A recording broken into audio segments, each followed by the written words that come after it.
नेपाल एक ऐसी प्राकृतिक आपदा से गुजर रहा है जिसने कि पूरे उत्तरी नेपाल को हिला कर रख दिया है। आखिर नेपाल में ये जल प्रलय आया कैसे और आखिर इतनी भारी मात्रा में जल का इतना बड़ा सैलाब जो कि उत्तरी नेपाल के कई जिलों में घुस गया, जिसमें से कई लोगों की जानें चली गई और कई लोग लापता हो गए।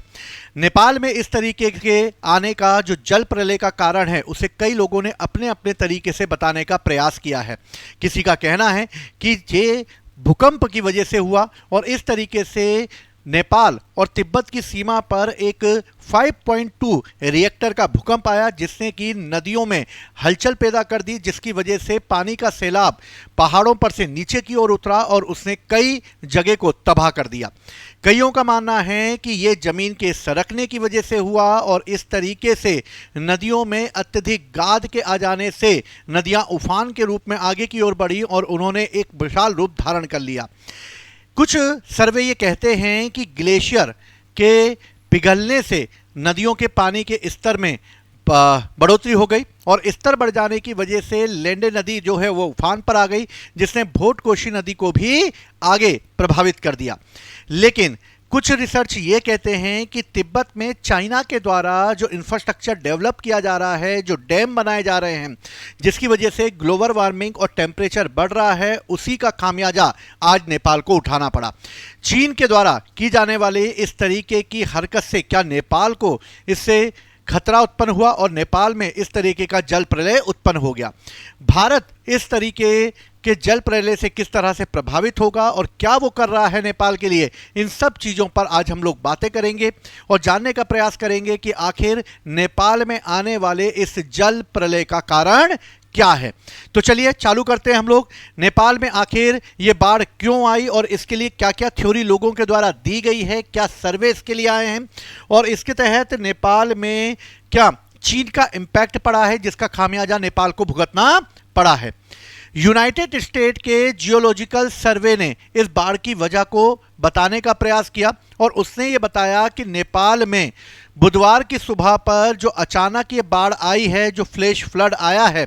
इसकी वजह भूकंप नहीं है बल्कि इसकी वजह है जमीन का खिसकना यानी लैंडस्लाइडिंग है। लैंडस्लाइडिंग जो हुई वो बेसिकली ग्लेशियर के ढहने और मलबे के बहाव की घटना की वजह से हुई और लगभग 8:37 काठमांडू के उत्तर में नेपाल और चीन की सीमा पर 5.2 तीव्रता का एक भूकंप आ गया और इसी भूकंप के आने की वजह से जमीन सरक गई और जमीन के सरकने की वजह से जो है इसने एक बाढ़ का रूप धारण कर लिया। प्लेनेट लैब्स की सैटेलाइट तस्वीरों की स्टडी ये बताती है कि इस समय नेपाल चीन के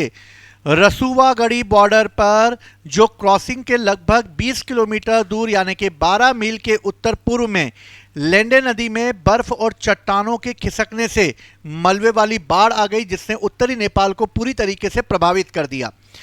नदी भोटेकोशी की एक सहायक नदी है जो कि चीन से नेपाल की ओर बहती है और फिर भोटेकोशी नदी आगे जाकर त्रिशूली नदी में मिलती है और त्रिशूली नदी आगे चलकर मध्य नेपाल से होती हुई ये आगे गंडक नदी में आकर मिल जाती है, यानी कि भारत में भी इसका इम्पैक्ट पड़ सकता है। इस के अचानक आ जाने की वजह से लगभग 160 लोगों की मौत हो चुकी है जिनका आंकड़ा अभी और बढ़ सकता है और 403 पर्यटक अभी लापता हैं जिसमें 341 विदेशी पर्यटक भी शामिल हैं। तो नेपाल जैसे एक सुंदर देश को इस त्रासदी को झेलना पड़ा जिसकी वजह से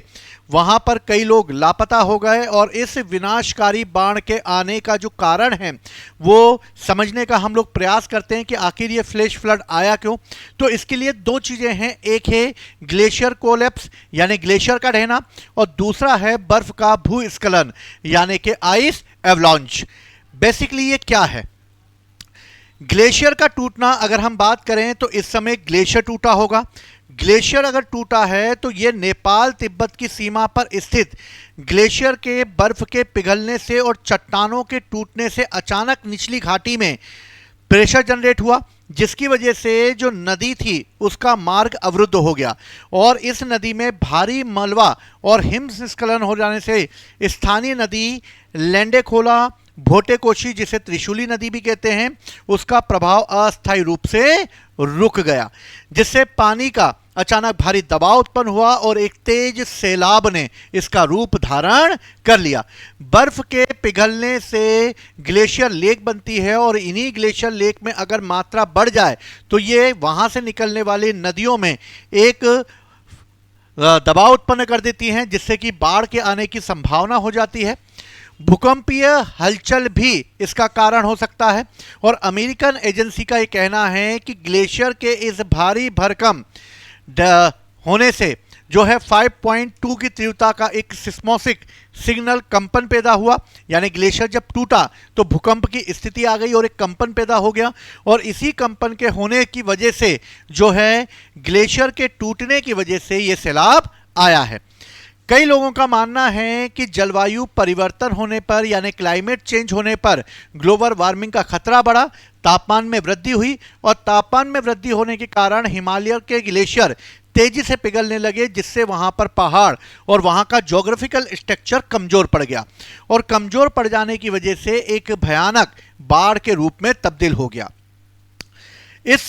पूरे स्ट्रक्चर को समझने के लिए हम इसे जानने का प्रयास करते हैं कि आखिर ये हुआ कैसे। भोटे कोशी और त्रिशूली नदी में बाढ़ आने के 5 बड़े कारण बताए गए हैं। पहला है, हाइड्रोलॉजिकल एक्सपर्ट और जियोलॉजिकल रिसर्चर का ये मानना है कि पानी का अचानक बहाव ग्लेशियर लेक के आउटबर्स्ट फ्लड के कारण आया, यानी कि एक लेक है जो कि बनी हुई है जिसका नाम है आउटबर्स्ट फ्लड, जिसकी वजह से आया और नेपाल में बाढ़ का पानी तिब्बत के ऊंचे इलाकों में जिसकी वजह से आ गया और पानी तेजी से भोटे कोशी और त्रिशूली नदी में आकर मिला, जिससे कि सैलाब बन गया। अब तिब्बत में भारी बर्फबारी और भूकंप के कारण झीलों का निर्माण हुआ होगा, जो संभवतः पहले हुआ था। और एक और थ्योरी सामने आई है, वो है परमाफ्रॉस्ट की थ्योरी। इसका मतलब है कि मलबे का बहाव इस तरीके से उत्पन्न हुआ होगा कि लेंडे नदी का ऊपरी जलग्रहण क्षेत्र परमाफ्रॉस्ट के बड़े पैमाने पर ढहने की वजह से एक सैलाब में बदल गया होगा। इसे हम एक मैपिंग के थ्रू समझने का प्रयास करते हैं। मान लीजिए ये एक नेपाल का ये जो स्ट्रक्चर है, ये एक नेपाल का मैप है और नेपाल का जो ये मैप है, इसी नेपाल के मैप के ऊपर यहाँ पर एक ग्लेशियर पाया जाता है जो चीन और तिब्बत की सीमा पर है। इसे ग्लेशियर को हम कहते हैं आउटबर्स्ट ग्लेशियर। ये आउटबर्स्ट ग्लेशियर है और आउटबर्स्ट जो है वो ग्लेशियर का एक लेक बना हुआ है, यानी लेक बनी हुई है। इसके निचला जो हिस्सा है, इस निचले हिस्से को जो कि एक परमाफ्रॉस्ट वाला एरिया है, ये परमाफ्रॉस्ट वाला एरिया, ये एरिया जो है वो मुख्य रूप से अगर देखा जाए तो परमाफ्रॉस्ट वाला एरिया जो होता है वो एक ऐसा एरिया होता है जो कि टेम्परेचर में 0 डिग्री सेंटीग्रेड के आसपास होता है, जो पृथ्वी के अंदर जमा हुआ बर्फ या जो है मलबे का एक ऐसा एरिया होता है जो पिघलता तो नहीं है लेकिन हाँ वो स्थिर बनाए रखता है। लेकिन जब आउटबर्स्ट की बर्फ पिघली तो पिघलने की वजह से परमाफ्रॉस्ट जो कि एक 0 डिग्री सेंटीग्रेड पर जमा हुआ एक एरिया था, उसी एरिया में एक जोरदार हलचल पैदा हुई और हलचल के पैदा हो जाने के कारण हुआ ये कि यहाँ से जो चीन और तिब्बत की सीमा से जो एक नदी बहकर आती थी, उस नदी का नाम था लेंडे नदी और लेंडे नदी में ये प्रेशर जनरेट हुआ। लेंडे नदी में जल का सैलाब आया और यहाँ के कई जिलों को उसने प्रभावित कर दिया। लेकिन ये नदी आगे चलकर एक और नदी में मिलती है जिसको कहते हैं भोटे कोशी नदी और भोटे कोशी नदी में आकर मिलती है। लेकिन भोटे कोशी नदी भी आगे चलकर एक और नदी में आकर मिलती है जिसको कहते हैं त्रिशूली नदी और इसी वजह से मिडिल नेपाल तक इसका इंपैक्ट देखा गया। अब ये त्रिशूली नदी आगे बढ़ती है और आगे बढ़कर ये भारत के अंदर इंटर होती है। यही त्रिशूली नदी जब आगे बहती है तो ये जाकर एक नदी में मिलती है जिसको कहा जाता है नारायणी नदी कहा जाता है और मुख्य रूप से नारायणी नदी जब यहाँ पर भारत में इंटर करती है तभी इसे गंडक नदी के नाम से जाना जाता है। यानी कि आउटबर्स्ट ग्लेशियर के टूटने की वजह से जो परमाफ्रॉस्ट का मलबा था वो लेंडे नदी से होता हुआ, भोट कोशी नदी से होता हुआ, त्रिशूली नदी से होता हुआ जो है भारत में गंडक नदी तक आ गया है, जिसकी वजह से भारत की सीमा भी इस जल प्रलय का कारण से प्रभावित हो सकती है। अब अगर देखा जाए तो इस मैपिंग के थ्रू अगर हम समझें तो आगे जो घटना घटित हुई वो ये हुआ कि परमाफ्रॉस्ट जो पृथ्वी की सतह के नीचे जमा हुआ भूमि, मिट्टी, चट्टानों और तलछट का ऐसा क्षेत्र था जो लगभग 2 वर्षों से 0 डिग्री सेंटीग्रेड यानी 32 फ़ारेनहाइट तक कम से कम तापमान पर जमा रहता है और ऊंचे पर्वतीय क्षेत्रों में अक्सर ये पाया जाता है। ऊंचाई से पानी के साथ साथ ये मलबा भी तेजी से नदियों में आ गया, क्योंकि मलबे में का आने का कारण ही परमाफ्रॉस्ट था, क्योंकि नदियां तो पानी लेकर आई लेकिन इस मलबे के कारण जो है वो पानी का बहाव और तेज हो गया। इस फ्लैश फ्लड में बाढ़ की स्थिति बन गई, जिससे मलबे में पानी के बहाव को फैला दिया, जिससे भारी भरकम तबाही मच गई। तिब्बत के पठार वाले इलाकों में भारी बारिश और नदियों के जल स्तर का अचानक बढ़ जाना और नीचे की ओर तेजी से आना भी इसका एक कारण बन गया, क्योंकि बरसात का समय था और बरसात के समय में पानी जो है नदियों में ज़्यादा था। इसलिए रसूवा जिले के इसायुपू, बेसी और तिमुरे में अचानक बाढ़ की स्थिति बन गई और लोगों को पता ही नहीं चला कि आखिर इस तरीके का कोई घटना घटित होने वाली है। और ये घटना इतनी तेजी से हुई कि लोगों को संभलने तक का मौका नहीं मिला।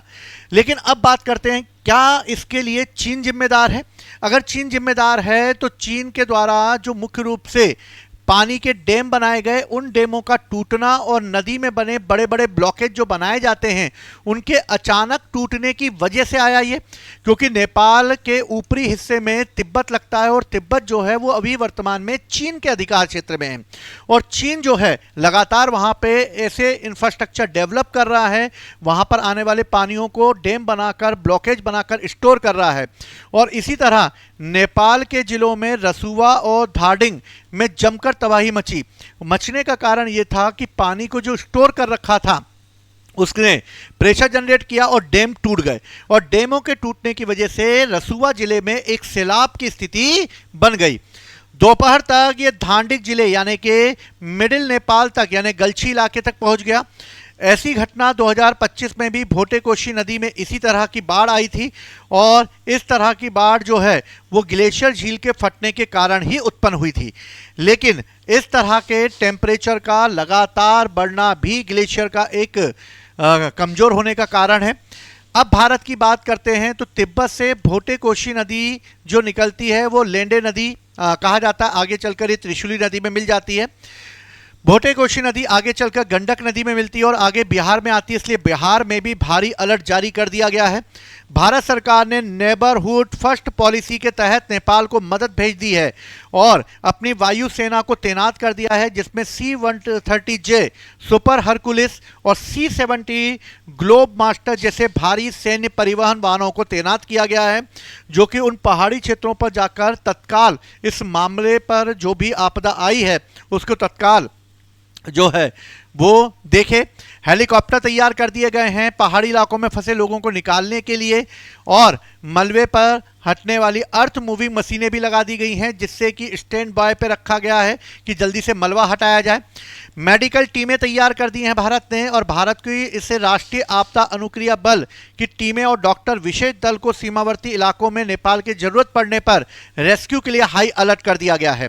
भारतीय नागरिकों के लिए हेल्पलाइन जारी कर दी गई है, क्योंकि कैलाश मानसरोवर की यात्रा चल रही है और इसके तहत कई लोग अभी तक लापता हैं। तो भारत में ऐसे पर्यटनों को लाने के लिए 300 भारतीय लापता लोगों को खोजने के लिए काठमांडू स्थित भारतीय दूतावास ने आपातकालीन हेल्पलाइन नंबर भी जारी कर दिए हैं। तो मुख्य रूप से अगर देखा जाए तो नेपाल में आने का जो बाढ़ का कारण था वो था आउटबर्स्ट जैसी एक आपदा का आ जाना और इस आपदा के आ जाने की वजह से इस ग्लेशियर के पिघलने की वजह से नेपाल में बाढ़ आई। लेकिन नेपाल में आई इस बाढ़ के लिए सभी देश जो हैं नेपाल के लिए तत्पर खड़े हुए हैं। नेपाल को हर संभव सहायता देने के लिए भारत ने भी अपनी पूरी कोशिश कर दी है।